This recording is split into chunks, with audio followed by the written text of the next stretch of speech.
What's up, War Report family? It is Sunday, January 29th. Tank Bigsby is gone. So who's going to be the next big man on campus this spring? We're going to talk about it. Also, Auburn basketball suffers a heartbreaking loss at West Virginia on the road. We're going to talk about that as well. All this and more on today's Weekend Tailgate. You are now listening to a Auburn Report Weekend Tailgate, brought to you by Athletic Architect. It's your boy, Ike Jones. Be Will, C-Dog, Mike G. Get ready, sit on back as we bring you the War Report Weekend Tailgate.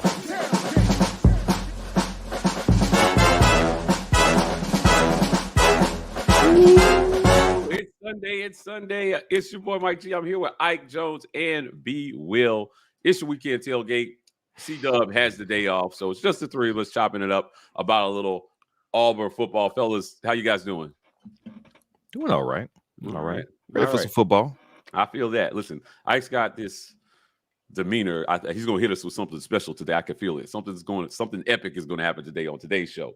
And listen, you can share all the epicness by sharing our video on social media at The War Report. Hashtag Get Your Weight Up on all social media platforms. Help us get the word out. Spread the word about The War Report. We are dangerously close to 10,000 subscribers. So click like and subscribe to our YouTube channel. We are pushing to get to this mark that so many YouTube channels never achieve. You can help us by spreading the word about The War Report. Get the people you know to subscribe. A lot of you watch through YouTube but aren't logged in. It helps us when you log in and hit subscribe to the channel. We are on Instagram and Twitter as The War Report as well. And listen, guys, you can sign up. You can support us in another way, which is signing up to be a member. Become a member of The War Report. We have patron memberships available. This is something that we've done for quite some time. So many of you have signed up. Ike has talked about this. This is something that we do things for our members. Our morning drop chats are member only. It's just something that we wanted to do for those of you who support us monthly. If you've been watching Ike's film reviews, they've been amazing. So if you want to know what's going on with Auburn football scheme-wise, he has dropped so much knowledge on these film reviews. Those are member only as well. 95% of our content is free. The other 5% is behind this paywall for you guys who support us monthly. So go ahead and sign up right now and become a part of one of the greatest communities Auburn football has ever seen. Let's jump right in, guys. We're approaching like what seems like a meaningless signing day. Now, I posed the question on one of our other lives about whether if Auburn football doesn't sign somebody in this second signing period, given that they brought in most of the class, I think we know they signed a lot of guys. They hit the portal hard. Is this a failure? But today we're talking about who's going to be the big man on campus. Like Tank Bigsby was that big name. He was the guy that was going to garner that big NIL contract. He was the national name that Auburn football had. Bo Nix probably was in that category as well. Does Auburn have a big man on campus right now that stands out? And is it possible that they still go out and get that guy after the spring? B, I'm going to start with you, man. Like, who's the player that just stands out as the obvious talent and the leader in the room this spring? I feel like it's kind of shared equally between Jarquez Hunter and Robbie Ashford. Okay. Those two dudes are, as far as returning production, they're pretty much all we've got. And Robbie took a step. It's really hard seeing people discuss Robbie Ashford's prospects going into next season, especially so we just ended the transfer portal cycle. The first one, it was like, oh, well, we need another quarterback. Oh, we don't need another quarterback. We got Robbie. Oh, well, he only completed like 50%. Well, he was injured. So there's so much will he, won't he about Robbie, but the talent was obvious. The talent was obvious. And even though we saw so many games where it looked like, man, I really needed him to complete that pass. I really needed him to get the ball there. Then I didn't know his shoulder was messed up. So now I'm thinking back through and think about what he must have been going through at the time. And I'm going, I believe in Robbie Ashford's potential. That's not to say it's going to come to full fruition and he can be the best player in the conference by the end of the year, but that doesn't mean it's impossible either. Mhm. So Robbie Asher's potential, and you said that big name, the big NIL deal that obviously tanked. I mean, he bought everybody Beats headphones. I don't know how you're doing that unless you're making some money. So Right. he had some money coming in, and rightfully so. He was our premier talent. But Robbie Ashford, because of the load he had to lift last season under very poor conditions, I feel like he's earned the right to at least be the name that gets put on the promotional material, to be the face that gets put, to be the when we're looking at discussing Auburn in like 3 months, and they're like, all right, we got our super preseason preview of what's going on in the fall. When Mhm. it's number 9 on there on a run for that promotional material for that Right. YouTube, I feel like he's earned that. Ike, B mentioned Jarquez Hunter. Uh, he averaged 6.4 yards per carry last season. In his freshman season, he averaged 6.7 yards per carry. So, he got a lot more carry. Well, not a lot more. He carried the ball 89 times in 2021 and 104 times in 2022. Do you feel like maybe Jarquez Hunter is kind of the overlooked man here in terms of returning talent and somebody who is going to be that name that stands out every Saturday? We're talking about him doing something amazing. I mean, I think Jarquez Hunter is definitely the premier talent on the team. The question is whether or not he's going to get the touches, right? Whether or not in this offense they're going to be feeding him or featuring him, I should say, as the previous offense wanted to feature a running back. He's going to get his opportunities in both the pass game and the running game. But I think Jarquez Hunter is, in my mind, easily the guy on this team. It's about whether or not he's going to get the touches.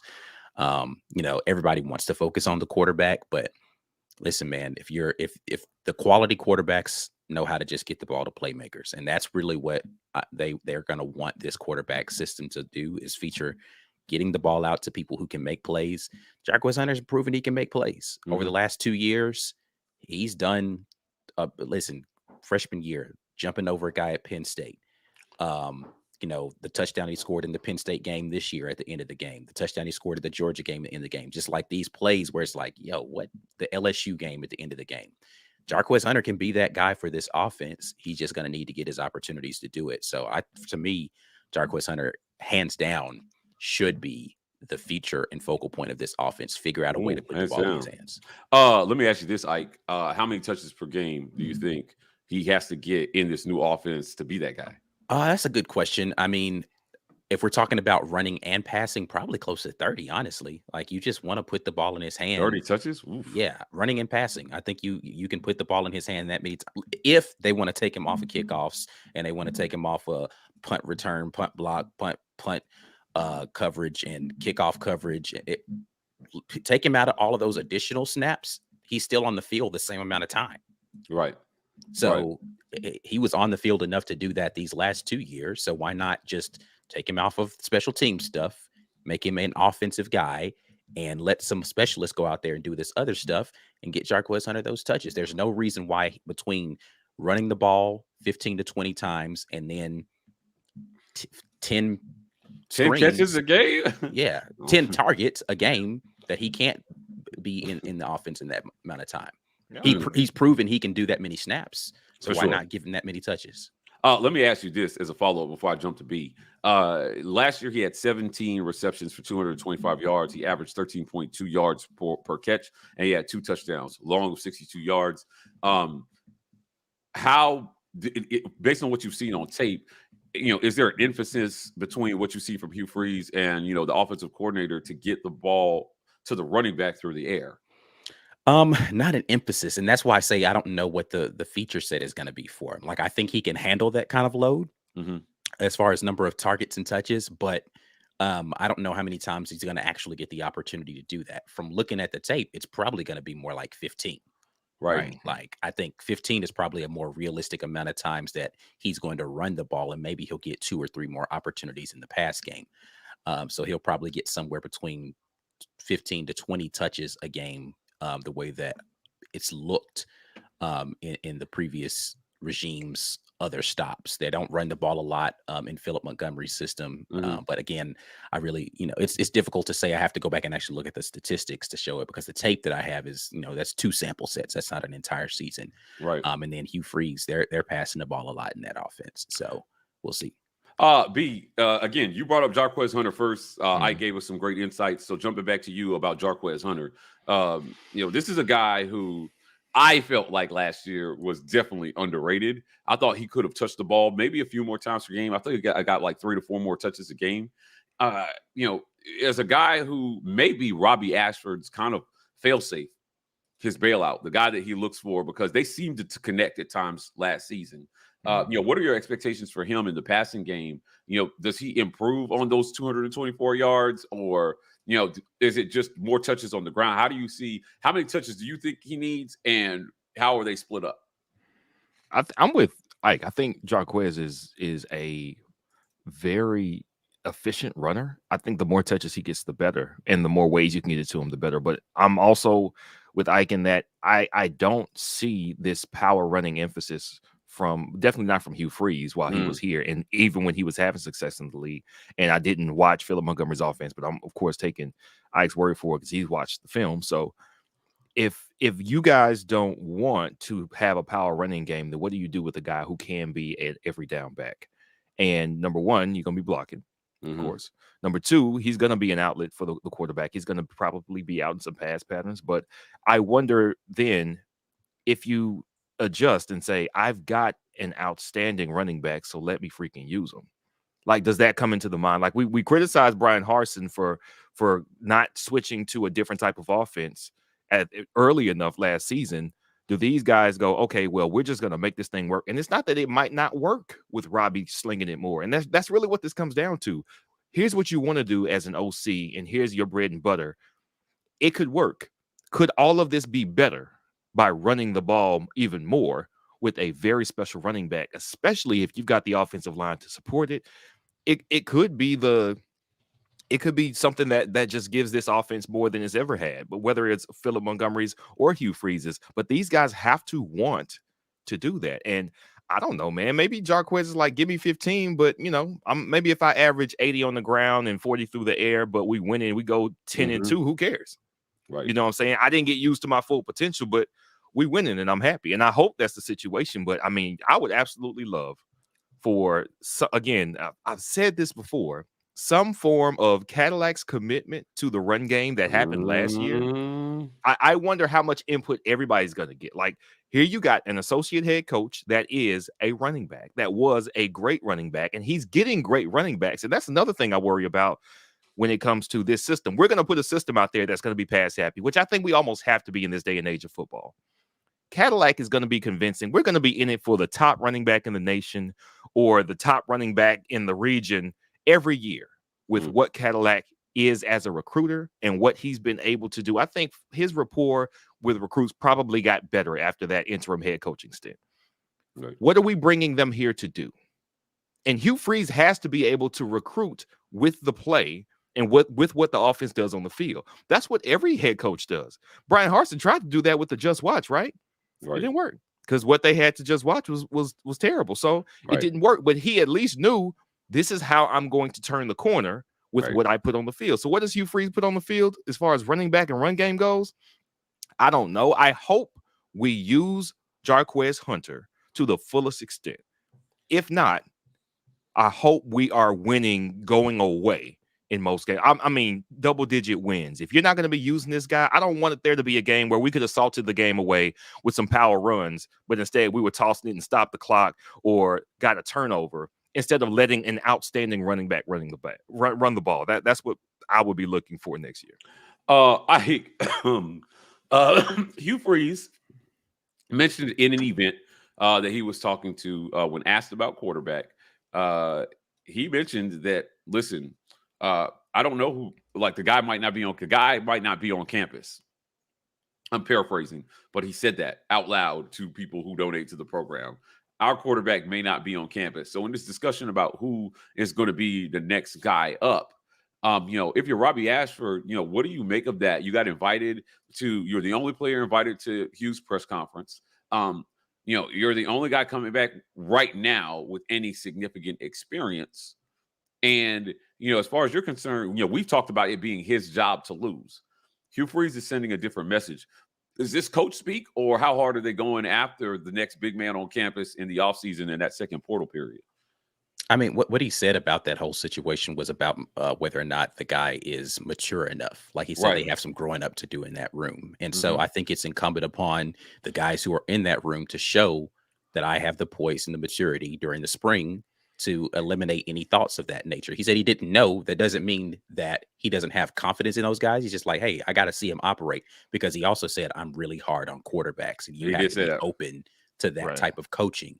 So if he needs to put them in the pressure cooker and see whether or not they can stand up to that level of pressure. And if they can't, then let me go find somebody who can, because in essence, what he was saying is that I'm not going to change how I coach quarterbacks. You Mhm. need to step up to the level of which I'm demanding you to be at. And if Right. you can't be that guy, then I'll go find that guy.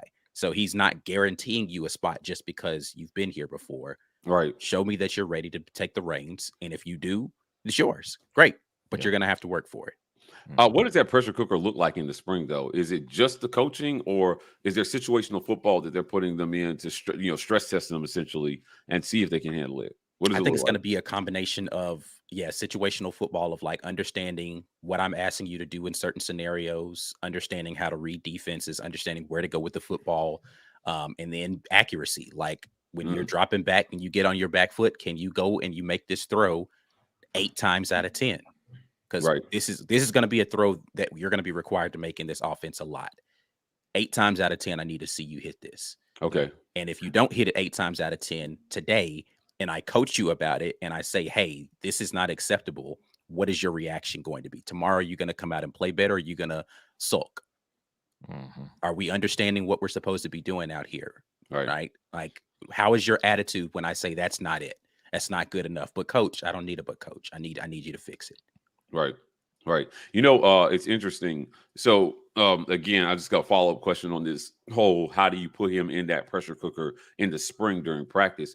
Is Hugh Freeze looking at the tape, guys, and saying, listen, Robbie, you weren't good on short to intermediate passes last year. So, again, injury aside, we still don't know what you can do when healthy making those passes. So, I'm gonna call a hella passes that I saw that you didn't make, and we're going to see if you can do this. Is that what they're calling during the drills? Like, what does it look like? And, for the leader, does he put him on the spot in front of the team to see, like, hey, like, listen, man, either you're going to improve, or, we're going to go find another guy. Holden Garner is going to come in, or we're going to find a guy who can make those throws. I think that's exactly, he's going to, in front of everybody, because listen, they're not going to turn the cameras off on the sideline. Right. Right. You've got to be able to be corrected, right? So if you can't take it in here and practice in front of the team, then how are you going to take it on Saturdays and on the sideline in front of the cameras, right? Right. Like it's got to mirror that environment. I can't shelter you from this. It is what it is. We're going to go play big boy football, Mhm. right? Like everybody's got to come and contribute. And yeah, that might not be the way Cadillac's going to coach the running backs. That's that ain't my room. My room's quarterbacks. This is how the Mhm. quarterback needs to operate for this offense, right? And so Okay. if you're peeking over your shoulder and you're talking to some guy in the locker room, being like, "Man, Caddy, don't be getting on me like that. That ain't got nothing to do with me. Okay. You're the quarterback. You're the guy, and the guy needs to be in control." Right. Wide receivers, I don't know what Marcus Davis is saying over there in his room. Right here, this is how we're handling business. Okay. So, last question on offense about, again, the names that came up here. Robbie, you guys both mentioned Robbie and Jarquez Hunter, but is it possible, in rare instances on teams, we see that guy be the wide receiver? Is it possible there's somebody in this wide receiver room who is the next big thing? Can Camden Brown emerge as just a guy who just catches anything that comes near him?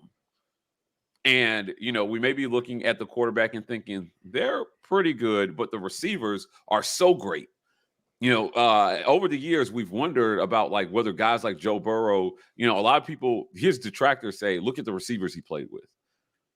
But then he gets to the NFL and he gets one of the same receivers he played with. But Well, that guy was out for like 5 weeks this year, and then they hit a winning streak. So it's All right. Joey. And they're one game away from the Super Bowl for the second year in a row. Is it possible that, there is a guy in this wide receiver room who might emerge as the star, as the big man on campus this spring?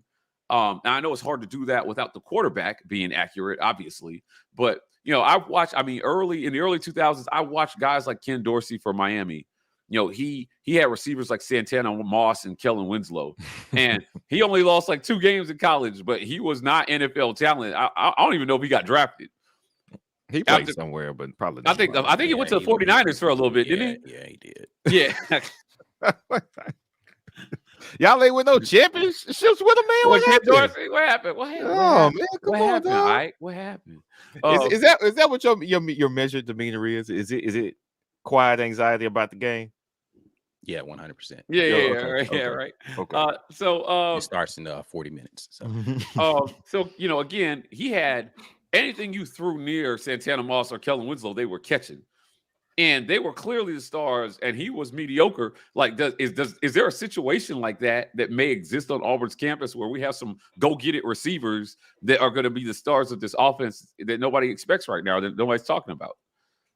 I think that's possible. I think we've got enough talent in the room, but it's still going to come back down to whether or not the quarterback can put it in the right area for him to be able to be successful. The reality is, as good as that receiving core is, and people try to say Joe Burrow wasn't the guy, Joe Burrow's the one that won the Heisman on that thing, right? Yeah, for sure. Johnny Manziel won the Heisman. But right? Devontae Smith won the Heisman for Bama. Yeah, okay, but so here's the thing, right? And Devontae Smith is a good example of this. That wide receiver that you're talking about has to be, his statistics and his impact on the game has to be head and shoulders above what the other guys in that room are. Okay. So either the quarterback, like that's literally the only guy he's throwing the ball to, or the vast majority of the time, or teams are saying, okay, we're going to have to shift our entire game plan to shut this guy down, or the quarterback's doing an effective job of getting it to multiple receivers. The difference in Joe Burrow is he had 3 guys he was throwing the ball to. So the equation, who's the third? It was the tight end Moss. So Moss, they had Jordan Jefferson, you got Chase, and then you had Moss. Okay. And then you still had, they had really like 5 receivers, and then they could get it to Clyde Edwards-Helaire in the back. Like they were everywhere, playmakers on that team. And so in their mind, the guy who's orchestrating all of this must be the real reason. So it's the quarterback, right? If I'm gonna throw to 6 different guys and all of them can hurt you, well, the quarterback's really the guy then. It's not one of these individual people. It's the guy throwing them the ball. So Robbie Ashford, the difference in Robbie's situation is, of course, he's got the legs, right? So if he's throwing the ball a bunch to, Camden Brown, Coy Moore, Landon King, whoever emerges at the top receiver, Martin, or whoever that ends up being, but then he's got another 1,000 yards on the ground that season too, they're going to be like, well, it's Robbie. Robbie's the guy. He's the catalyst for the offense. But if he's dropping back and he's throwing the ball 30 times a game, and 15 of those times it's going to the same guy, they're going to be like, oh, that's the guy. Right.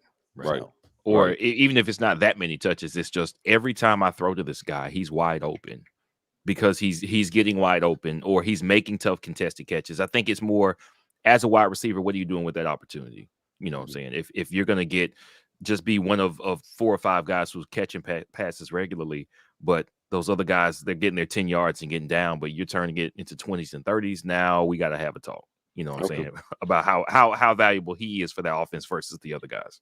Well, B, we're expecting Hugh Freeze to produce at least an 800-yard receiver next season, based on his history. Throw the ball enough to make it happen. Right. Yeah. So my question to you gentlemen, to you fine gentlemen this Sunday, is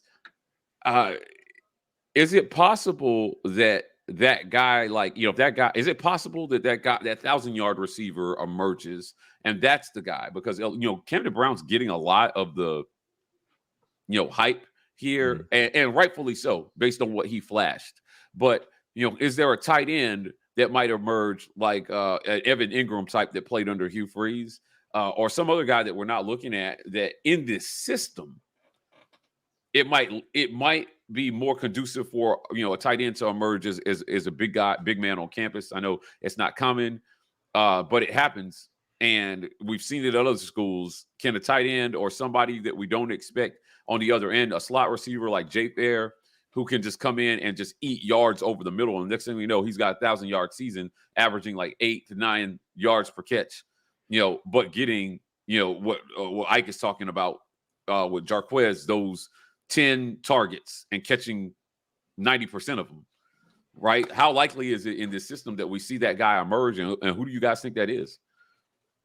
Yeah, I think Fairweather's he has an opportunity to be special. Fairweather, he has the new guy? the build and the athletic ability to be special. Now, what I didn't see is I saw his highlight tape, but I didn't check and see, did he drop any? Was his blocking like? Because, I mean, of course, you're not going to see that on the highlight tape. So Right. that will determine whether or not he's going to be a focal point. If you're dropping a lot of passes, then, I mean, of course, you're still going to get thrown to. But, I mean, that's up to the coaches if they keep putting you out there, if you keep dropping passes. We know Landon King can catch anything within like 7 yards of him because he's just an outstanding pass catcher. But I wonder what they'll choose to do with his body, where they will line him up, and that will determine how many snaps he gets. So we don't really know that, but I think both of those guys, Landon King as a pass catcher and Fairweather as an athlete, but again, whether or not that translates directly to production, we don't know yet. Well, Ike, listen, Landon jumped in the portal, and then we hired Hugh Freeze, and he was like, just kidding, guys. I'm coming back. This guy loves tight ends. Is Landon King the guy that emerges in this thing? Or, is it some guy like Fairweather who comes in highly touted with a bunch of athleticism? Or is it two? Do we see some two tight end? Based on what you've seen in the film, are there two tight end sets here where both of those guys eat? And, Auburn hits you over the top with Camden and Malcolm or some of these speed guys?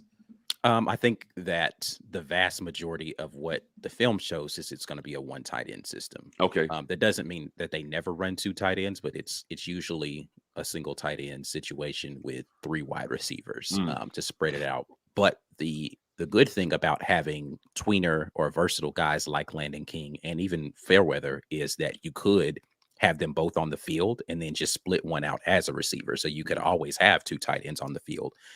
So I think for me, when looking at what they're trying to do offensively in these previous systems, it's going to be incumbent on 2 things. Like, I want to put my 3 best guys out there who know what they're doing. And then who are the guys that are going to block well, right? Like, if you're going to be the tight end in this system, you got to block, because what they're doing from an RPO standpoint, it requires you to be able to give that run front or that run look.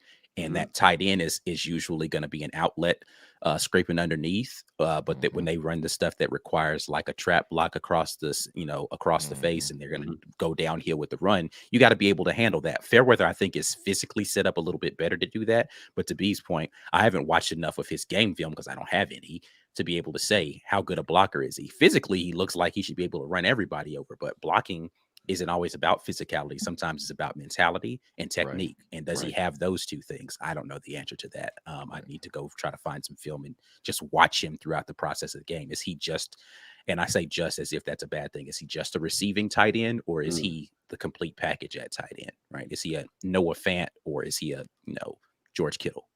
Right. Yeah. Well, listen, the good thing is that we get to see a lot of this spring, and we don't have to wait till the fall to find out. So as the spring progresses, again, Ike and I and B, we'll be at these practices watching this stuff live when it's open to the media to see what these guys are doing. I want to jump to some comments here. Teresa Vigil says, I watched the highlight video of Robbie and think people forget about some of the plays he made out of nothing and focus on what he didn't do. I agree with this. There's a lot of focus on what he didn't do, and I'm telling you, without Robbie, this team maybe wins 3 games based on, the dysfunction that was happening. So I think him toughing it out really kept this from being one of the worst seasons in Auburn football history.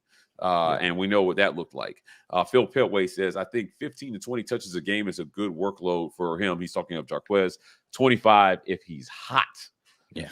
Right. Listen, I think that's right where it's likely going to be, 15 to 20. That's what I said earlier. But I do think that he's capable of getting 30 touches a game and or in a game. I shouldn't say per game, because that's a lot of wear on a person. But again, number of snaps he played, and it's not as if the snaps he was playing, he was just out there.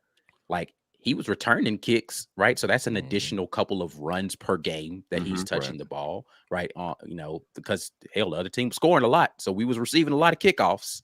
So Mhm. Jarquez Hunter was back there, essentially getting another couple of runs in that instance, and then he's going down there, he's covering kicks too.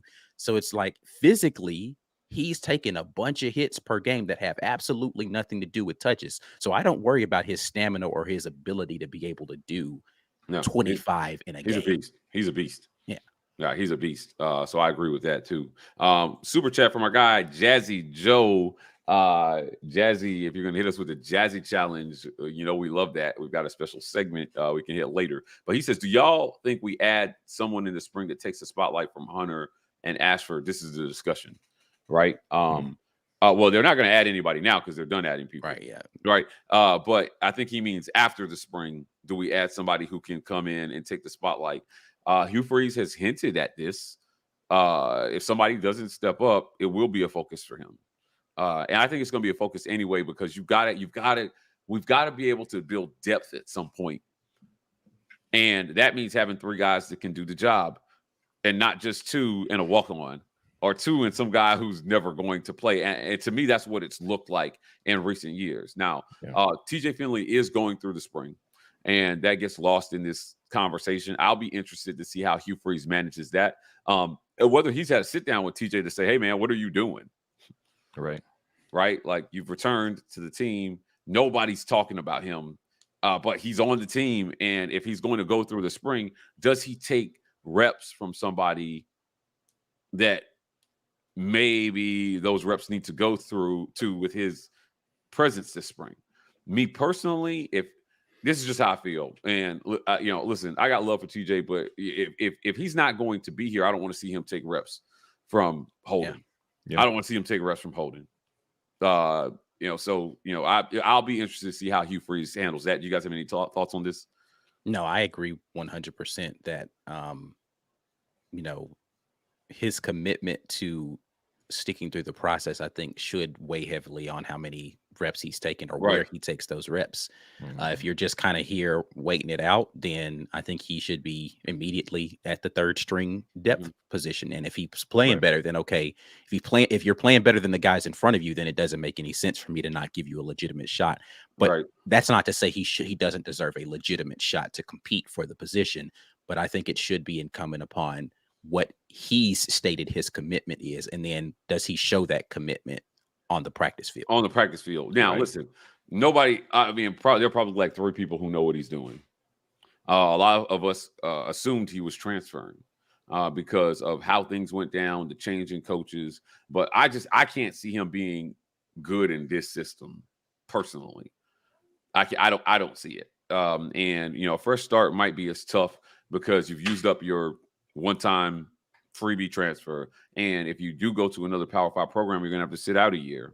So maybe he's thinking he can compete in this system. Time will tell. I think we'll learn a lot in spring practice when it shows up. We do know he's going through workouts, so we'll keep an eye on that. Another super chat from our guy JT Martin: Duke, Kyle Davis, Seth Williams, Anthony Schwartz. I refuse to believe Auburn wide receivers again until I see it. I think what he's trying to say here is that we've had a lot of talent come through the program, and they haven't done a ton, right? Yeah, but is that on the receivers though? It's on the quarterback. Like, is that the fault?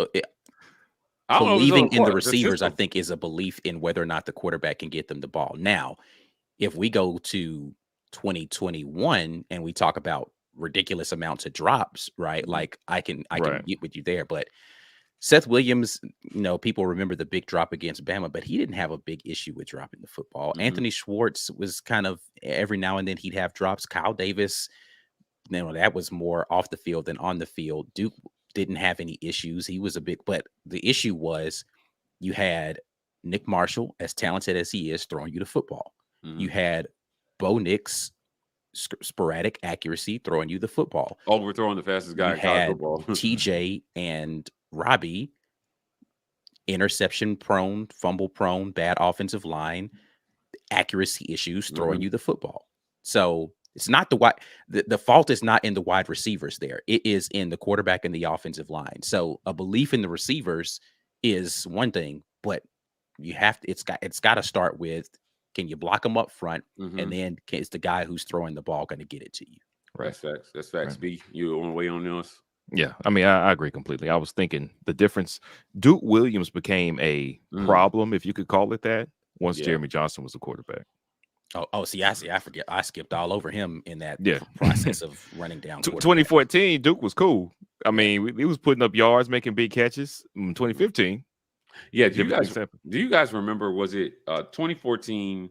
We played Kansas State, Yeah. and there was like a 3rd and 12 or something, and Nick Mhm. Marshall just threw. It was a catch to end the game. Yep. And Duke just went up and got it, Mhm. and that was it. Game was over. Nick Marshall, man. I can't remember if it was a 4th down Ike or it was a 3rd down, but I just It was a remember 3rd. It was like a 3rd and long. Yeah. Mhm. And Marshall was just like, I'm just going to my guy. He went up and made a catch, and then the game was over.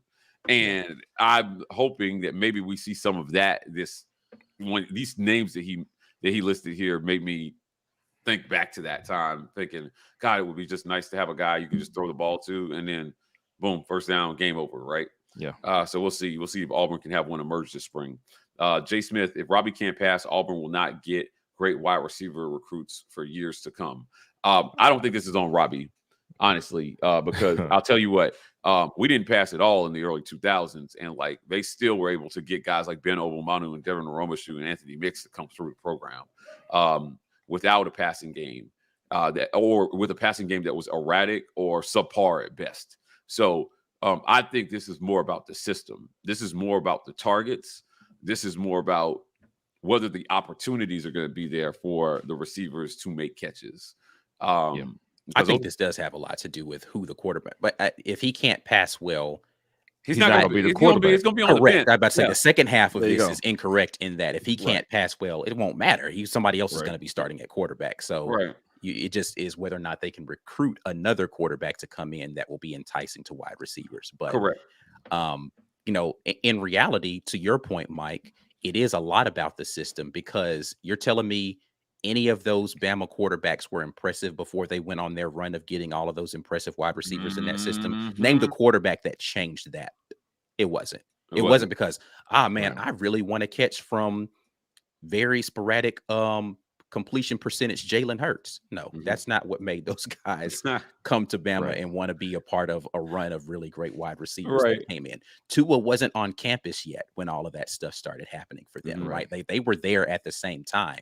So it wasn't about what they saw on the field. It's about their belief in what Alabama was trying to do in the future.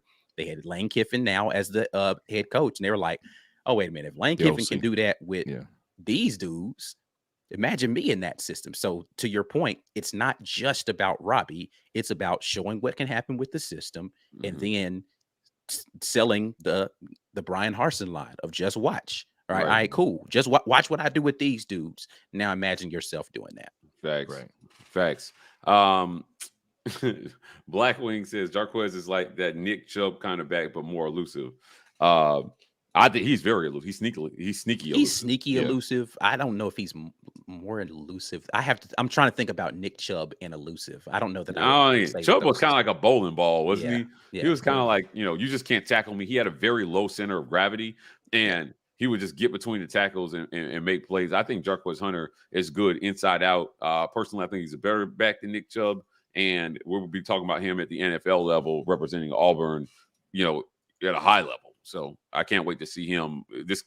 Jarquez Hunter is going to get drafted, guys. He's going to the league. I'm calling now. And if he goes lower than 3rd round, I'd be shocked. I would be shocked. Corey Weber jumps in here and says 204 kids present yesterday for Junior Day. Amazing. Get the guys on campus, man. Auburn get these guys over to Mama Goldberg's for a bull rider. Anything, man. Sell the campus. It's amazing. Let them know where Chick-fil-A's at. Listen, don't take them to Mama Goldberg's. They'll never come back. Everybody don't have the same taste as you, B. Right. There goes our Mama Goldberg sponsorship. Listen, man. Okay, I'm sorry. I ain't going to talk no more. Rounding it out here before we get to the break, Ben Bloworth says, wouldn't it be amazing if Auburn became known as a QB school? It's been so long since we've had a good QB in a system that works for them. Guys, I got fried all over Twitter. People were writing articles about my tweet saying, Mike G from the War Report thinks that Robbie's going to win the Heisman next season. And I was just suggesting that the guy who proclaims himself to be a QB whisperer of sorts should produce good QBs who are in the discussion for that award year in and year out. I don't think that's an unreasonable statement. We have not been QBU. We have been QB once every like 4 to 6 years. We get a QB and then contend for a championship.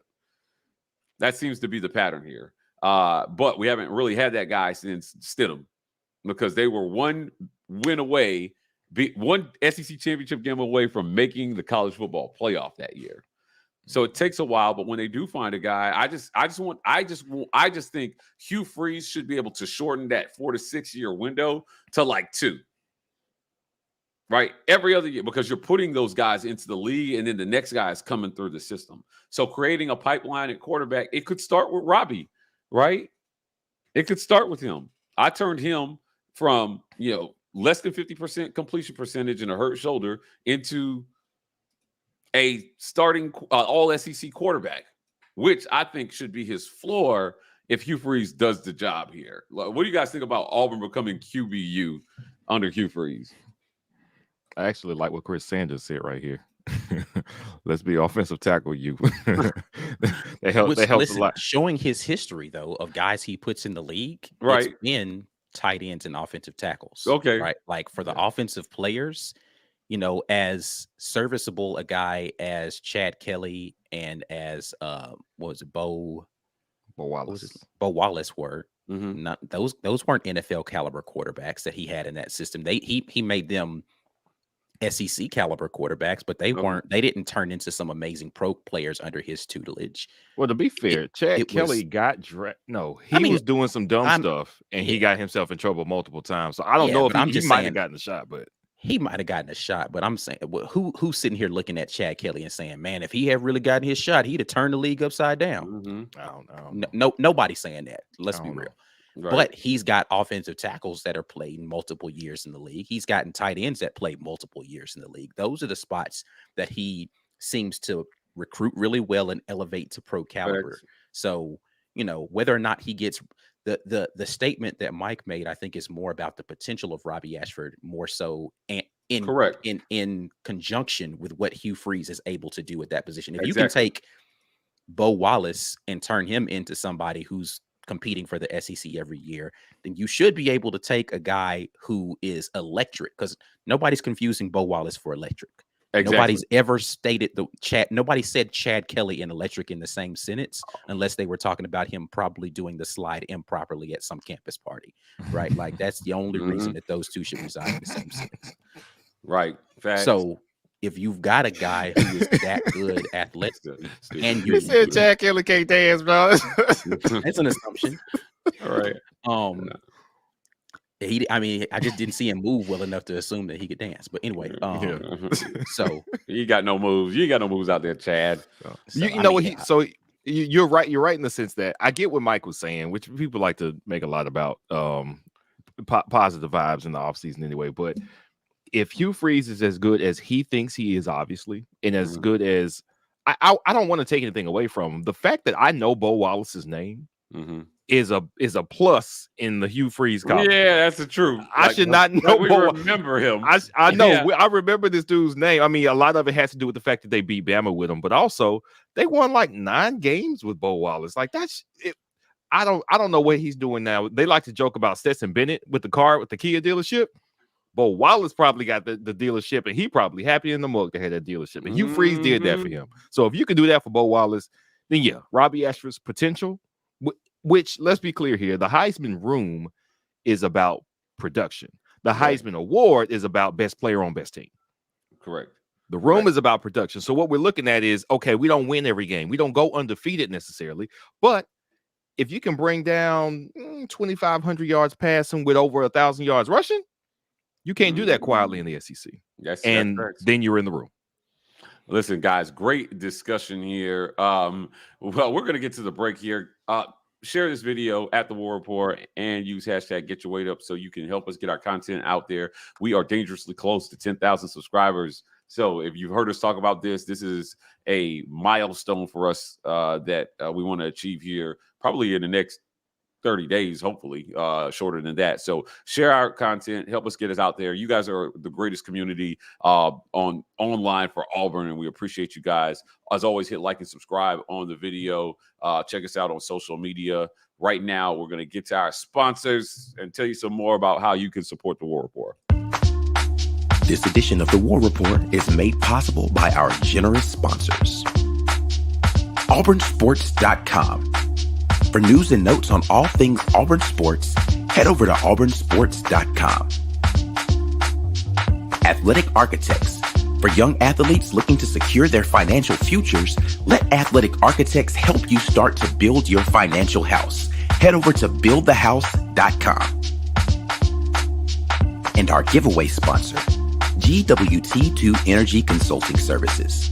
If you want the best in the business at restaurant logistics, check out our friends at GWT2Energy.com. Yes, indeed. Thank you to the sponsors of the War Report. Thank you to those of you who have decided to become members of the War Report family. We are continuing to crank out that paywall content so that you guys are getting your money's worth. I know some of you do it just because you want to support us, but we do want to provide value to you for that. So we want to hit you with the best content that you could possibly get, and content you can't get anywhere else. So come on board as a member. Film reviews, we're trying to do those weekly now. So we're trying to break down something on film for you once every week. And we've got our morning drop sessions that are member only chats.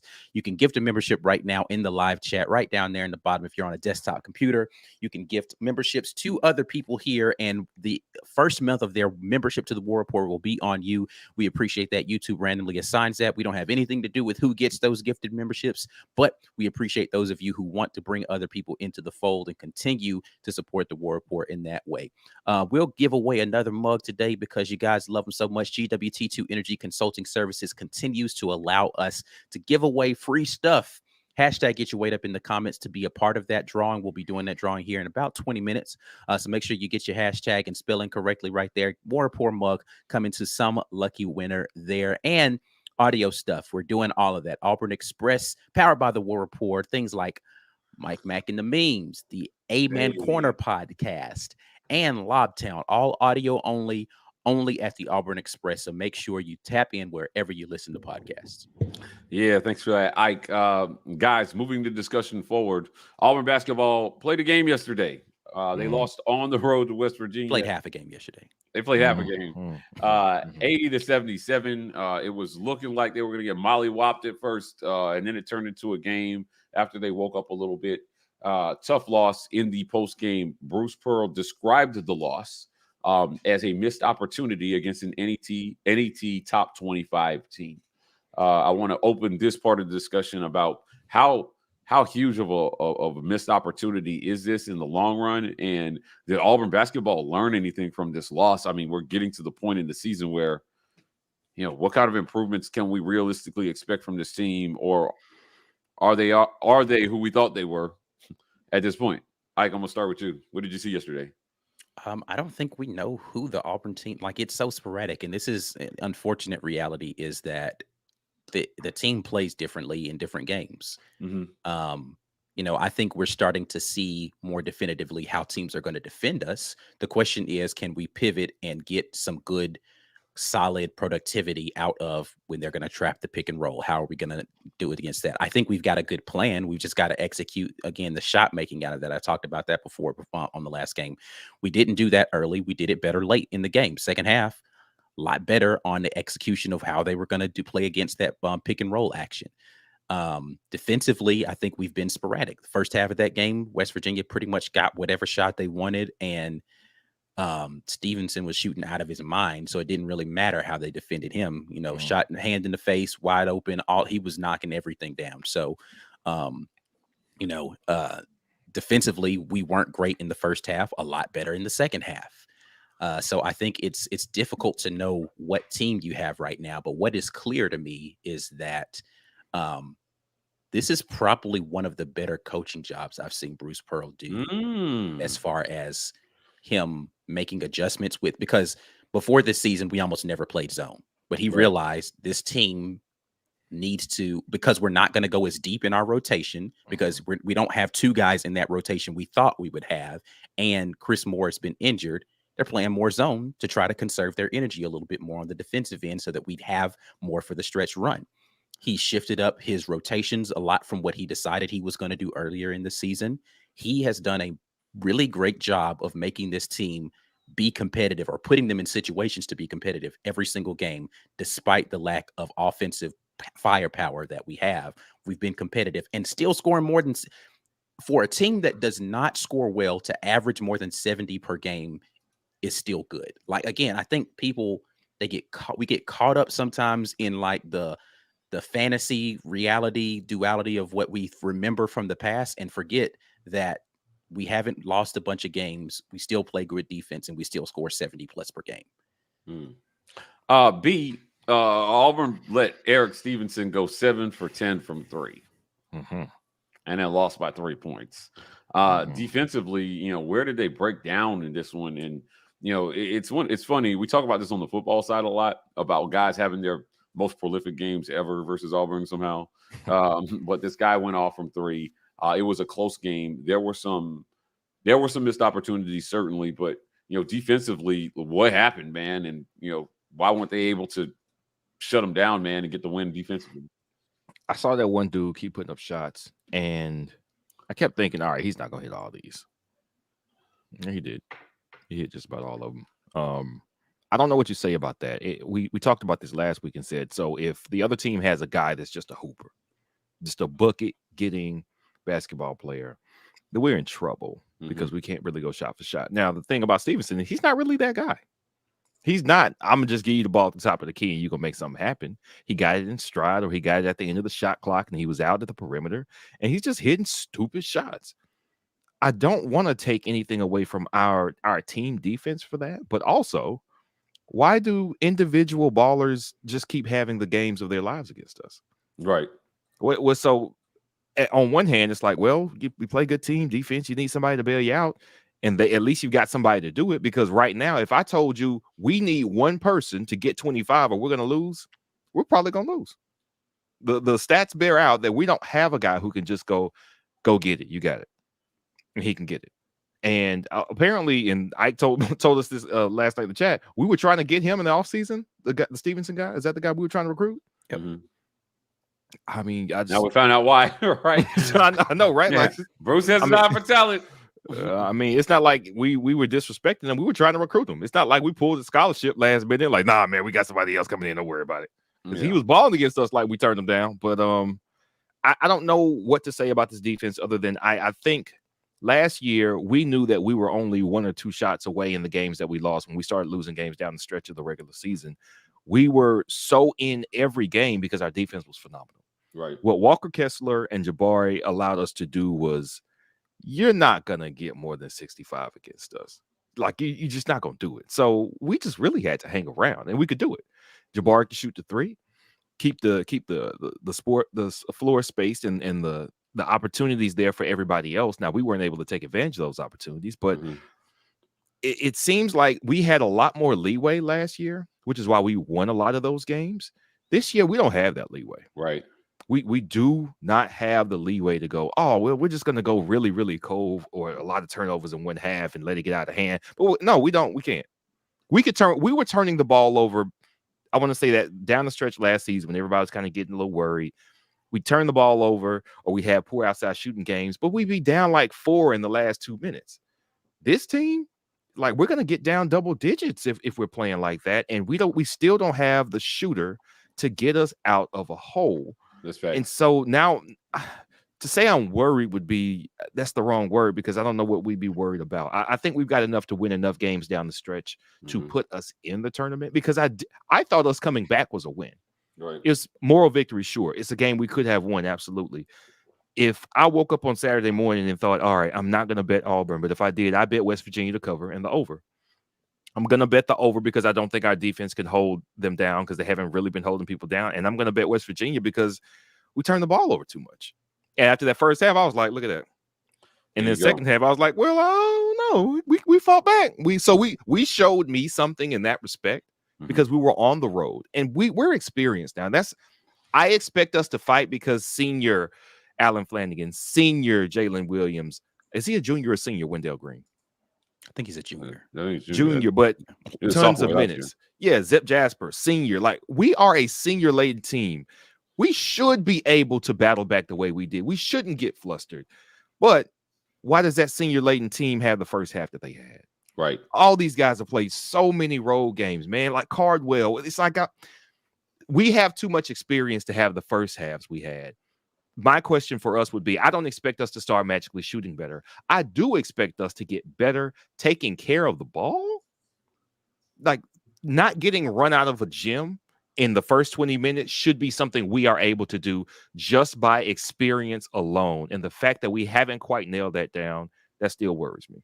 Yeah, listen, bottom line, I'm not letting them off the hook. The bottom line is you cannot get blown out on the road by 24 points to a Big 12 team.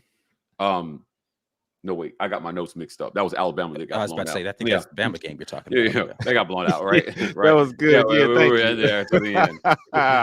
Yeah. Like, we're going to talk about that in a second, for sure. But this team, again, to me, seems to play up and down to the competition a little. Now, this was a tough team. Obviously, Bruce Pearl noted they're an NET top 25 team. They're 7-4 in conference right now, and 13-8 overall. I'm sorry, they're 9-3 in conference right now. So this is maybe like a bubble tourney team, Ike, right now. Would you say they're on the bubble? Yeah. This if they were to make the bracket today, I think West Virginia gets in. So not as bad as people probably assume just because they're not ranked, but not as I still think that we're a better basketball team than West Virginia. And but the problem is you have to prove that on the court, and we didn't. Right. We did not handle business in the first half of this game. And that's what it comes down to. And we looked bad in the first half. I watched the Texas A&M game, and I said to myself, we didn't play that bad. Texas A&M just made a bunch of shots. We did not play well against West Virginia in the first half of that game. But conversely, second half, we played a lot better than we did second half Texas A&M, right? Like, it was just, and that's inexplicable because you would assume the road game would be the game that you're saying that about, right? Is that we would just have a bad 40 minutes of basketball on the road. We played better on the road for some reason. That's why I say I don't know what to make of this team right now, because you couldn't convince me that we play tough on the road in a situation where we were down like that based upon what I had seen earlier in the season. But now, we won a couple of games on the road. Not great teams, but we won them. Played really great in the second half on the road. Played poorly in the second half at home the game before. I don't know what to make of this basketball team right now. So that lets me know that we could still possibly have a run in us, because they could. The switches that they keep flipping on and off is almost as if they're testing it. Like, B, you worked in electrical engineering for a little while. It's like, all right, cool. We're gonna test this circuit. Does that one work? Okay, now flip that one back off. So, all right, we know that's not the issue. Let's go over here. Let's test this one. But you can't have a bunch of stuff that you're testing at the same time, because you can't narrow down the issue. It seems like they're still testing a bunch of stuff, and parts of it they're shutting down. But then once we figure out what the real issue is, the real way that we can wire these circuits properly, now we flip all of our switches and we're running at maximum load capacity. We just haven't reached that point yet. I don't know if we have enough time left in the season, though. That's the problem. That's where I'm at. That's where I'm at. Like, is it fixable before the end of the season? And can they make a late season pivot somehow? The Auburn tough road. Yeah, the pending Auburn-Alabama matchup on February 11th has lost some of its luster with the blowout and the Auburn loss. I thought we had a chance to go in and have an epic game where so much was on the line. But similar to a Saturday in golf, right? Bama came back to the field a little bit with that loss to Oklahoma at home, and again, I still feel like the SEC is going to be chaos down the stretch. We talked about this on Mike Mack and Memes. You guys talked about it on the basketball podcast that Ike does with Auburn Memes as well. Lobtown. We are not like Bama. Live by the three, die by the three. And they went. I wouldn't say they went 6 for 22 versus Oklahoma. Oklahoma, I think, went 9 for 13 from three. So they had a very good shooting percentage. But Auburn has a chance, I think, to still be in the contention for the regular season SEC crown based on head-to-head matchups that they have left. If they can figure out some of the stuff that Ike is talking about, can they fix it before the end of the season. We're at the 1 hour mark. As you guys know, we give something away every single live stream. Hashtag get your weight up in the comments. Make sure you get spelling it up so you can get in here. Ike, pull up the drawing. This is brought to you by GWT2 Energy Consulting Services. That's our guy, Walt Taylor, in the comments. When you see him, give him a digital high five for getting you guys this. We're giving away a War Report mug. Just a War Report mug, or like, do we want to give a morning drop mug? Is it going to be a morning drop mug? Nah, it's just a regular War. Just a regular one? All right. I'm going to put my morning drop mug in your face because it's tight. Yeah, you got to go buy that morning drop. It's hot. 70 hot. people have entered. One person can win. Mm-hmm. Let's see who it is today. Courtesy of GWT2 Energy Consulting Services. Our winner for today is A. Jackson. Hey, but listen, you got to be here to win. Those are the rules, A. Jackson. So holler at us in the comments, chat, help us out. Oh, there he goes. A. Jackson has just he put in another hashtag. Double up to on make sure that's right. Hashtag I won. I pulled up the graphic for me there. Listen, A. Jackson, email us, business at the War Report. We need your address so that we can get that mug out to you. So yeah, just let us know, where we can send that. And congratulations on winning today's drawing, guys. This is one of our favorite things that we do, is giving away stuff to our community. Whether you are a patron member or not, everybody can win at the War Report. Let's get back to some of these comments. We actually got a location challenge, so we're going to do this the right way. Yeah, welcome to another Jazzy Challenge. Hey, I got Jazzy in the comments. Jazzy says, location challenge. Where am I for $100, $50 for the state that borders? Ike, you nailed it last time. I did. You nailed it last time. Right. Let's see here.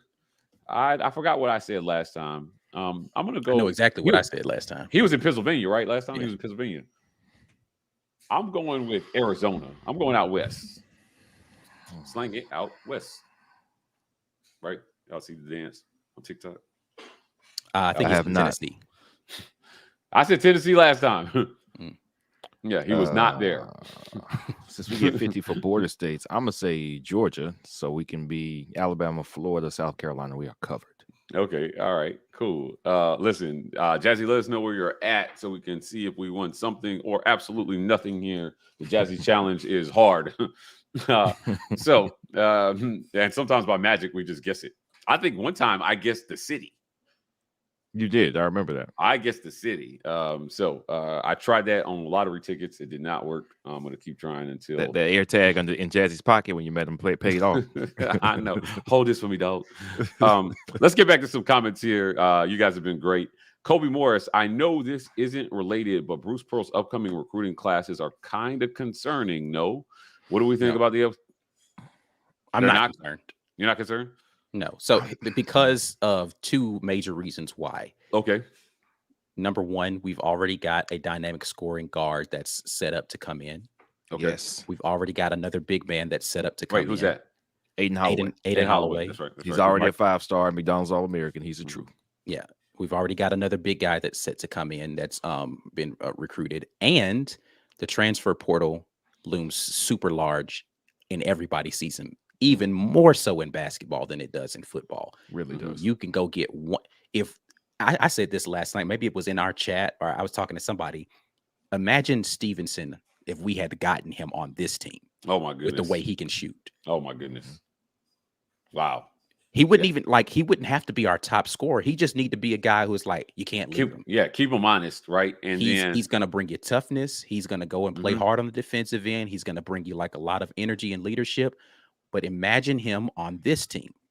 What the hell? Ha! I know, right? I got rid of him. Yeah.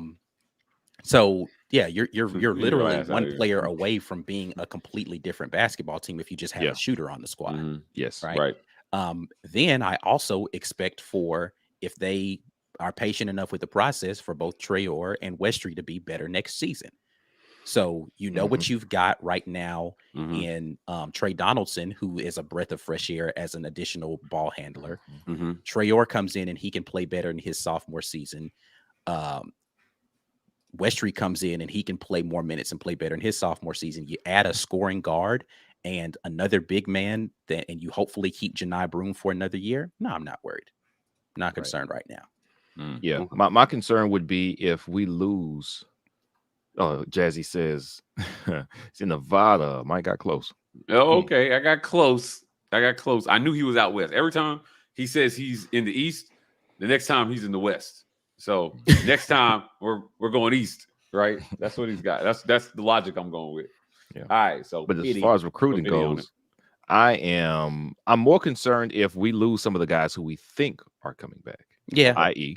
So it's like, okay, West Street got here and we know he had the knee procedure early. So he wasn't ready for the leading up to the season. So he didn't start at the beginning of the season. That may have hampered his development somewhat. And then they did try to put him on the floor and it didn't work out early. Does he say, man, I don't really like how they did me here? And I'm not saying that he has any reason to say that, but I'm saying kids' perception of what is good for them can be the reason that they jump in the portal, and they could be completely wrong. There are kids who go from program to program to program. There are people who will be at their third program in 4 years out of the transfer portal because either they don't like what's going on in the program or they're having a hard time finding out that maybe it's me and it's not all these other places. So regardless of if it's the right reason or not, if any of these guys who should be very good developmental pieces decide to leave, then we'll be looking for something else. In addition, okay, we got the scoring super scorer in Aiden Holloway, but now we got to find a wing player that's going to play defense like Alan Flanagan does.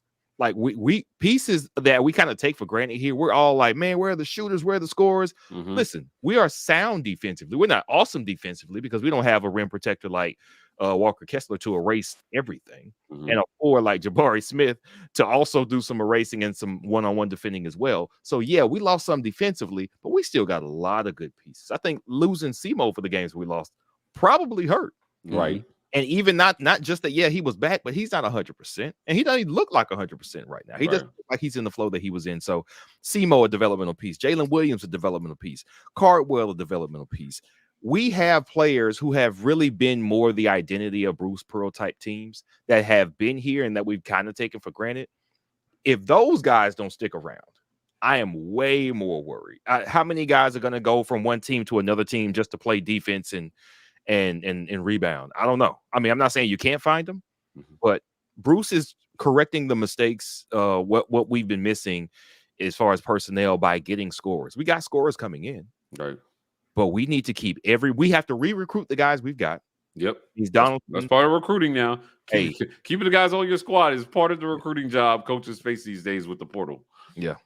And hope that a Traore decides to stick around and go through the doldrums of mentally deciding, you know what, I'm up for this challenge. I'm going to be that defender as well as that scorer, and I'm going to get my body ready for another crack at this come 2023, 24. That's what we have to hope happens. If that happens, then the two guys that Bruce has, plus the one other one that he's going to get, it'll be plenty. If we lose some core pieces, some of these underlying developmental pieces, then we're in trouble. Ben Bloodworth with the super chat. Can we give some kudos to KD, his best game in a while? Yeah. You guys feel about how KD showed up last night? Yeah, was waiting on it, and he made his presence felt in the second half of that game. Glad to see him be more aggressive. Glad to see him make I think the thing I liked the most was him finishing through contact on a lot of those plays where normally he'd go in there and seek the contact, but then he'd blow it if he didn't get the whistle. He was finishing those plays last night. So definitely good to see him do that. Yeah. Guys, there's something we need to address here. It's serious here at the War Report. B says Quiznos was the GOAT sandwich restaurant. Nothing compares. Spicy Penguin says Firehouse is the best, but Quiznos was absolutely the jam back in the day. They knew my order when I walked in. I don't know. Like Corey comes up with this is as East Coast as you can get. He says Jersey Mike's is legit as well. But we got that down here. Do we have Jersey Mike's down here? Yeah.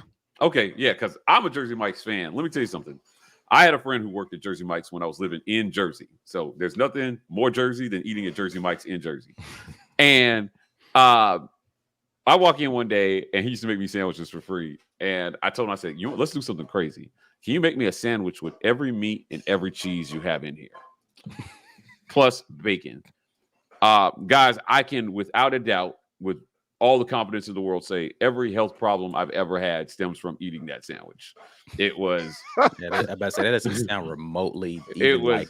It like was it gross. tastes good. Yeah, I mean, Oh, it was man. like this thick, and like there were parts of it that tasted good, so I was like eating around it.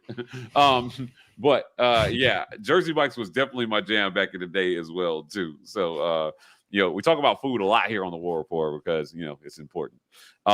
Getting back to basketball here, Phil Petway says, what frustrates me the most is that everyone we play, their main guy gets like 30. Yeah. And this is something that I've expressed. Not everyone we play, but yes, the times we've lost for sure. Yeah, it just feels like we cannot lock down their main player, and that guy goes off. And it's hard, man. It's hard when you let them run their offense the way they want to run it. Yeah. I don't think no matter who you're playing, it's going to make them harder to beat if you cannot shut down the thing that they do well. Haley jumps in here and says, I know mistakes were made on our end, but you can't convince me those stripes didn't have it out for us. The missed calls and some of the calls against us were ridiculous. Let me tell you, now personally, guys, I don't know how you guys feel. I think that Auburn has had the last few games, even in the wins, has had a run of bad officiating. There was what was the last game we played? The last loss before Texas A&M. Yeah, listen, man, there was a ref with a pink whistle, and this guy, there was a ref with a pink whistle in this game too, and I was like, "Is this the same guy?" Is he following us around? Yeah, or do they just have pink whistles? Yeah, I don't know if it's like a breast cancer awareness thing. I don't know what's going on. I don't know, man. Pink whistle guy just is haunting Auburn. He's like, Auburn, let me get on that crew. He was making some really questionable foul calls. It just seemed like when I was at the game, sitting where we sit from the press area, it felt like his eyes were laser focused in on certain players and certain things, and then he was quick with the whistle. Now, I'm not a conspiracy theory guy, but it just felt like they had to overcome the refs versus Texas A&M as well. To me, that's how it felt. What do you guys think about the officiating Auburn has had to endure these last few games? So to be honest with you, I want to be honest here. Mm-hmm. College basketball is like my fourth favorite sport. If we're talking college and pro football or basketball, it's number 4. And the reason it's number 4 is because college refs suck. They're terrible. They are astronomically bad. They play proximity. They play momentum in stadiums, in arenas. You're the home. Well, the crowd's cheering real loud. Let me call a foul on you, away team. You're beating them too bad. I gotta let these guys get some rhythm and get back in here. Right. It's not objective. All right. I don't know if anybody saw it, but the Lakers played the Celtics last night, and there was an egregiously bad missed foul call at the end of the game on LeBron James. It was actually like he acted like he just heard that his best friend got killed on the phone. Like that meltdown, the physical demonstration of that missed foul call was a little overbearing. I have to go back and see this. I missed this. It's silly. Like if you watch it now, it's gonna be like, come on, man, like calm down. Now listen, it was an obvious foul call, but his reaction was a full tantrum. It was really funny. But so in the pros, at least, like the NBA is going to issue these corrections, man, this was wrong, or this shouldn't have happened, and all that stuff, which it doesn't matter if you're not going to change the result. But anyway, in college, it's just like, listen, I'm going to call whatever I want. Nobody's going to question me. It doesn't matter if it's accurate or not. Mm-hmm. I'm just going to call this, and we've just got to accept it. Whether or not something is a tie-up or a foul, they just make stuff up. It's like it's a lot of college ball games get decided by refs, and I have very little patience for it. So yes, it's hard to watch. I don't think it's against Auburn. This is college basketball. It's not anti-Auburn. Refs are terrible in college basketball. We just have to live with these results. Yeah, it's tough. It's tough. To me, it's just tough to watch. And when you're watching it live, in person, it's even tougher to watch because again, you have a perspective where on TV you can kind of just see what they show you, right? And when you're in person, I'm sitting there and I'm watching this ref and I'm like, what is his problem? He definitely has it out. Bruce Pearl is losing it on the sideline over some of these calls, and it definitely was affecting the flow of the game. Every time Auburn was it felt like was starting to flow and get back in it, this dude's whistle was going off. And I didn't think it was right. So, I agree 100% with that. Officiating in college basketball is just awful. It's one of the worst things I think in the world right now. And maybe, we can pass some legislation or we can get our state representatives involved. Like, I don't know how we fix it, but it's pretty bad. Peyton Full says, give Zep the green light. Did he hit a couple threes in this one? No, he didn't take one. He didn't take one shot. So, like, I don't know where it's at. 0 for 1 from the field in this game. No points. He played 16 minutes. Now, I asked Jalen Williams guys about whether or not Bruce Pearl would give him the green light. And he said I've always had the green light. Had it. Yeah. Right. I just, for whatever reason, Jalen Williams went 7 for 11, 1 for 3 from 3-point, and he led all scorers. He was our leading scorer. Yeah. If you can get Zep Jasper involved, again, like, this is how close Auburn is. Ike and B, you guys talked about, like, having Eric Stevenson on this team, and they may not have they may not lose a game. I don't know about that. It would have taken some time early, because especially we had a little injury stuff going on. So, but he definitely would have changed how the offense works. Absolutely. Okay, so this might be like a 1 or 2 loss team right now, Maybe two, with Eric Stevenson on it. Yeah. But where is Zep Jasper gone offensively? I felt like he started to show flashes of being dangerous offensively last year. Ike, like, where did he go? Yeah, I don't know. He just hasn't been a guy who. I don't think green light is the issue for him, because I don't think that Bruce Pearl tells anybody that they don't have the green light to shoot, except maybe like Dylan Cardwell from 3, right? Like, I think everybody has the ability to shoot if they have a shot. I just don't think Zep looks for it. Okay. So he's just, we're not calling ISO sets like we did in the Arkansas game for him, but right. Yeah, I think that if he has a shot, he's allowed to take it. He just hasn't really had those opportunities in the flow of the offense. And I think that that's more indicative of just kind of how we have not been committed to running our offense really well. So we just got to get better at running it for solid portions of the clock. For sure. Ben Bloodworth's back. Wendell Green had some super bad possessions yesterday. I think he was trying way too hard to light a spark. This has been an ongoing conversation as well about, his aggressiveness on offense. I think when he's aggressive, Auburn is better for it offensively, attacking the basket, drawing fouls, and just being kind of a pain. He made some circus shots yesterday to keep Auburn in it. Yesterday, Wendell Green Jr., 9 points on 2 of 10 shooting, 1 of 5 from 3. It was rough. It was rough for him yesterday. Yeah, I think the positions that hurt us the most were the ones where he just had unforced turnovers, right? Like, he just fumbled the ball out of his hand, about to pass the ball one time.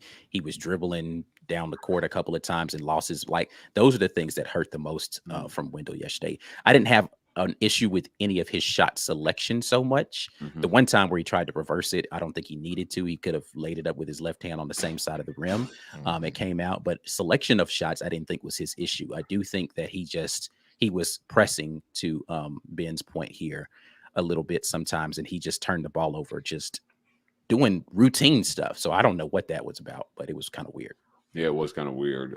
B, you have any thoughts on Wendell Green's bad plays? Bad Wendell Green? No, I think Wendell Green is playing better this year than he did last year. I think he's more aware of he's more a floor general this year than he was last year. And I think he's doing a good job, but I think he can also sense, all right, we don't have anything going. It's got to be me. And honestly, he's probably the guy we want doing it the most. KD hasn't been consistent enough. And even though he did have some really good play in that second half, KD did. If you're going to tell me one guy's going to get us going, who do you want to try to do it? Wendell Green. Green. So I don't want him to, again, the unforced error with the turnovers. That's something you don't want to see, but he's still the guy I trust the most with the ball in his hands. Yeah. So it's like we kind of have to live and die with it, because we don't have a better offensive option. If we're, again, there was a tweet, and I can't remember who tweeted it, but there's a Twitter account called Shot Quality. Okay. And it's based on the looks that were given in this game. Here's who should have won it, but here's who actually won it. So they said that game was a win for Auburn based on makeable shots and what was available. We just didn't hit them. So if you're telling me that we're getting these shots and we're just not hitting them, I see why Wendell Green goes, all right, you know what, fine. Let me see what I can do down here. That's not happening. I still appreciate Wynn's effort. I appreciate all these guys' effort, but shot making from from what is actually available. When we get looks, we actually hit those shots. If we can hit those shots, you don't have to have 5'11" Wendell Green trying to take it upon himself to be the whole offense. The problem is still we're not making shots consistently. Yep. Right. That Twitter account you're talking about looks amazing. That's definitely worth a follow. Yeah. In terms of getting some advanced analytics on shot quality. But thank you for mentioning that. Steve Bradley jumps in and says, take West Virginia's foul shot percentage away and we win. We make our foul shots, we win, even playing as bad as we did. Now, I'm looking here. It looks like Auburn went 13 for 18 from the free throw stripe. That's not bad. Terrible. It's not. It's just the people who missed, you don't expect them to miss in those spots, right? Like KD had 2 misses from the free throw line early in that game that he should have made. Like there's no reason why. I think Wendell missed a free throw in there. And then either Jay Will missed a free throw late in the game. Like those are some of the better free throw shooters on that team. If it had been Dylan Cardwell going 13 of 18, I'd have been like, oh, that's an amazing game. But like the guys who missed are the guys that you really expect to make those plays or hit those shots. West Virginia went to the free throw line 25 times. They hit 21 of them. Yeah. So yeah, listen. And some of the guys that they were, again, conversely, some of the guys who were making free throws aren't guys that typically make free throws for them. So you're just like, the guys who we expect to make are missing. The guys you expect them to miss are making, you know. And home teams Stevenson can do that. Goes nuts and shooting 7 to 10 threes. Like it was a big cauldron of they played their best basketball and won by 3. Right. We played nowhere near our basketball and only lost by 3. So yeah. John Brandon says, who's washing dishes? That's definitely my father. Dad, we can hear you washing dishes. And so, yeah, so just in case you guys are wondering. And then jumping back in here, Delta Safari, SEC teams are more athletic in general than other teams from other conferences. I think officials are using the whistle to legislate out athleticism. More physical, I think, is a better term than athletic. I think there's tons of athleticism in all these conferences. SEC teams are definitely, it's a more physical brand. Listen, for whatever reason, people who like to play physical come play in the SEC regardless of what the sport is, right? Like you're just going to get physicality when you come to this league. And I think we like to mix it up and muddy it up, and we're going to play and press up on you. And it is what it is, right? Like, and yeah, I do think that in order to, what happens a lot with officiating in general is they try to even the playing field. It's like, well, you can't bully these dudes for 40 minutes. And SEC guys are like, well, actually, yes, we can. And we will. and the refs are like, no, you can't. Because there was one. So number one, Cardwell hanging on the rim so that he didn't land on a dude getting called for a foul was ridiculous. Come on, man. And stuff like that seems small. But what that does is it puts another team in the bonus earlier in the game. It doesn't put Dylan Cardwell in foul trouble because he's not playing enough minutes for that to be a problem. Right. But it does make sure that they get into the bonus earlier. Right.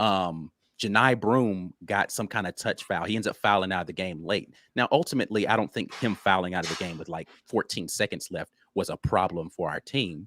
But I do think that, again, those additional fouls add up to where they're shooting more free throws at the end of the game. Right. And because they were in the 1-and-1 super early and got to the free throw line in a backcourt foul situation that happened, which gave them additional shot. Now, they missed a couple of those free throws ultimately, so it didn't.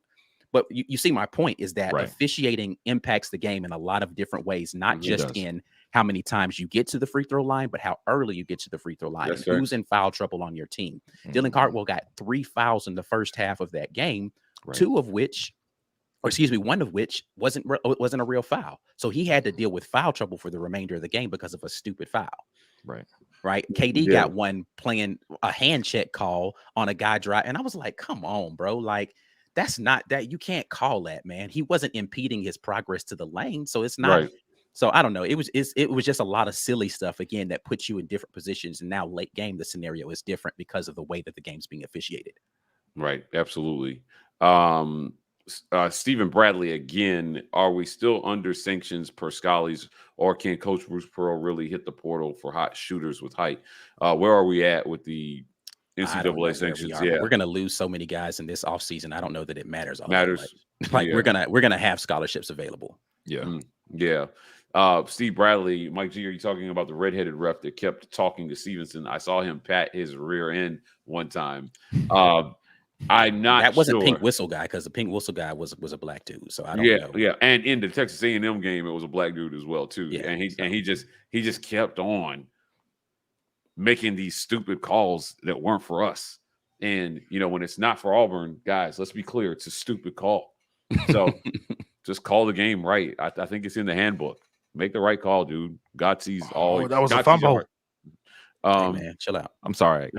I got money on the Eagles, man. I'm sorry. Rounding out the conversation here before we get out of here, Marion Thomas. Auburn seems to miss shots or turn over the ball when we had a chance to take the lead late. Free throws were killer. Can't win close games missing free throws the way we do. Now, let me tell you something. Jalen Williams had a fairly clean look at the end of the game to tie. I thought that was one of those. It was a good look. Yeah, it was a decent look based on the fact that you knew they were going to be defending the three. And Bruce Pearl talked about that miss as well. He wasn't blaming Jalen, obviously, but he said we had a look, we just didn't make it. And there were opportunities down the stretch there. Wendell Green had a look at the end of the game to tie the game. Now, it wasn't a great look, but it wasn't even close. Yeah, no. Guys, that shot wasn't even close to coming in. So, I think that there were a number of opportunities in a 3-point game here where Auburn could have closed it, and it could have been less drama, and maybe they could have made it to overtime or just squeaked out a close one on the road. Yeah. Once you get to tourney time, you're going to have to find a way to make those small plays that don't seem like much in the moment, but then when you go back and you look at a 3-point loss, you're saying, man, there were so many opportunities they had there to just make it so that at the end of the game, they had better options than jacking up a three. Because if it's me, and I don't know why teams don't do this more, I'm not even letting you get a shot off at the end of the game. Teams do. Right, yeah, where you just foul them and you need 3 points and you're only going to get 2 shots from the foul line if I don't let you get a shot off. So I was shocked they let Wendell Green even shoot it at the end. Now the risk is you foul him while he's trying to shoot. Yeah, right. He either makes it and he's going for a 4-point play, or he's going to shoot 3 at the free throw line anyway. Yeah, so there's a risk there certainly, but what do you guys think about again the missed opportunities, and is that coaching? Or do players just need to step up and make plays at the end of the game? Yeah, I think at the end of the game for us, it's about playmaking. Somebody's just got to go make a play. Jalen had his opportunity, I think, with a clear he rushed it, I think, because normally he doesn't shoot in like a catch and shoot side. But that's, again, a problem with this team is that we don't have catch and shoot guys. Right. Really, the only guy who's a catch and shoot guy in that way is Leor Berman. Right? Mm-hmm. And he just doesn't get the kind of minutes necessary to be relied on in that way. So, right. Now, I would say I don't think about the end of the game situations as much as I think about why do we have to come back from down 16? Right. Mm-hmm. You know what I'm saying? Like, give me 5%, shift 5% of this effort to the first half. We're down by like 8 or something. And then the second half effort, it doesn't have to be so phenomenal. We can pull ahead by 5. And like, I think about that more than just like Ike said, a bad call right here can butterfly effect. Yeah, you can get a good player in trouble that needs to stay on the floor. Now they're in the bonus. Now they're free throw shooters. They're shooting a great percentage, but they still have to hit the shots. Let's not take that away from them. But bad calls give players and teams more opportunities than they would have gotten otherwise. And it has a compounding effect. And I think about that the same way with bad play early, put you in this hole where now you have to come up with a great shot, somebody who is, you don't have a great shot maker, but somebody has to come up with a great shot to pull even or to win this game. When if you had defended and protected the ball in the first half like you did the second half, you don't have to come up with a phenomenal shot to win the game. You just have to play ball. Exactly. And that's on us. That's essentially where I was going to be. You make some of these and you don't need the hero shot at the end. Right. To save the game or to push it to overtime or to preserve a lead, right? Like, it's just do some of these little things. I think that Coach Bruce Pearl can coach some of this, certainly. But to Ike's point, mostly guys just have to step up and make shots. So there's only so much he can do.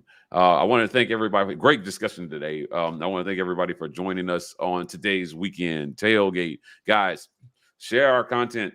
This is the easiest way to help us grow. We appreciate it. It's, it's not all monetary. It's just sharing, liking, subscribing, watching. Any way you can support the War Report, not monetarily, we ask you guys to do. You can start here by sharing our content on every social media platform. Click like and subscribe if you haven't hit the like button. Don't take that for granted. That helps us in the algorithm as well. We are dangerously close to 10,000 subs. We want to be able to celebrate that milestone. I think you just never know. Once we get there, I think Ike's going to want to do something special for the community in the form of maybe some like custom merch that you can get only one time. I'm thinking for 10,000 subs. I hadn't planned on it, but maybe. Yeah, right. So you just never know what he's gonna do if you guys help get us to 10K. So help us by again sharing our content on Instagram and Twitter. We are the War Report on those. We're TW Report on TikTok. Before we get out of here, Ike, tell the people how they can support us even more. Yep, you can get over here and become a member of the War Report. We appreciate everybody who's already made that jump and allowed us to be where we are. $5.99 per month gets you to patron level. That is the premium content that never goes away. That Watch the Film playlist will never disappear for you if you are a patron, and we appreciate everybody who's done that so far. You can go ahead and gift a membership right now before we get off the stream. You can send, some of your friends here in the comment section who might not have that access, you can go ahead and gift them their first month. And then make sure that you go and hook us up with some listens on the podcast platform. The Auburn Express, powered by the War Report, is where you can go and do that. And last but not least, another way financially you can support, hit thewarreport.com, cop some merch. Get in here and get yourself all of the fly gear, or get yourself a mug. That TWR Morning Drop mug is one of the ones that's flying out of the store right now. We appreciate everybody who's continued to support in that way. Guys, speaking of the Morning Drop, we'll be back at you guys tomorrow morning, bright and early, drinking from our Morning Drop mugs and talking a little bit more Auburn sports. We're bringing you guys the Morning Drop just about every weekday in the morning. Myself, Ike Jones, B. Will, will be at you guys tomorrow morning. I want to thank everybody for joining. We'll see you guys tomorrow. But as always, War Eagle. War Eagle.